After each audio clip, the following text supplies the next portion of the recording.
যাদবপুরকে বিপ্লবের প্রাণকেন্দ্র বলা হয় এবং বাঙালি বুদ্ধিজীবী এবং বাঙালি শিক্ষিত বলতে যারা এখনও যাদবপুরকে স্মরণ করেন, যদিও এই তত্ত্বটি বা এই ধারণাটি সম্পূর্ণ ভুল।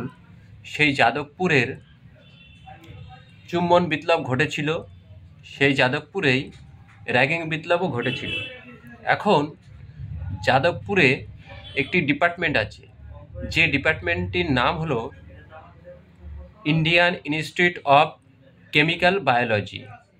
এই ডিপার্টমেন্টের একটি বহিরাগত লোককে এনে ঢুকিয়ে দেওয়ার ফলে 25 থেকে 30 বছর ধরে যারা অস্থায়ী কর্মী হিসাবে ওই ডিপার্টমেন্টে কাজ করছিল তাদেরকে সরিয়ে দিয়ে, অর্থাৎ বাঙালি সমাজকে সরিয়ে দিয়ে সেখানে বাইরে থেকে একটি ঠিকাদারি সংস্থার দ্বারাই ওই অস্থায়ীদের কর্মীদের কাজগুলো করানো হচ্ছে।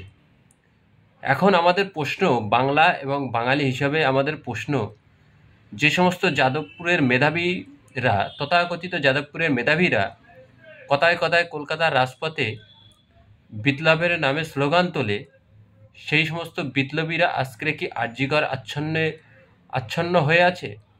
তারা কেন প্রতিবাদ করছে না? তারা বাংলা বাঙালির কথা বলে, অথচ বাংলা বাঙালিকে পেটে মারার চেষ্টা করা হচ্ছে, ভাতে মারার চেষ্টা করা হচ্ছে।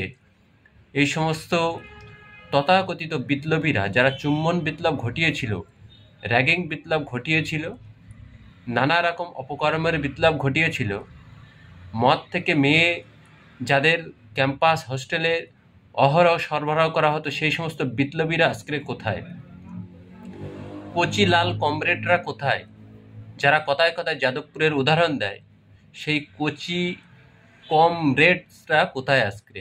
বাংলা এবং বাঙালির শত্রুকে আপনাকে চিনতে হবে, কারা বাংলা এবং বাঙালির শত্রু। বহিরাগতকে নিয়ে যাদবপুরে ঢুকিয়ে সেখানে 25-30 বছর কাজ করা বাঙালি অস্থায়ী কর্মীদের সরিয়ে দিয়ে বাইরের ঠিকাদারি নিয়ে এসে বাইরে থেকে লোক এনে সেই সমস্ত কাজ করানো হবে।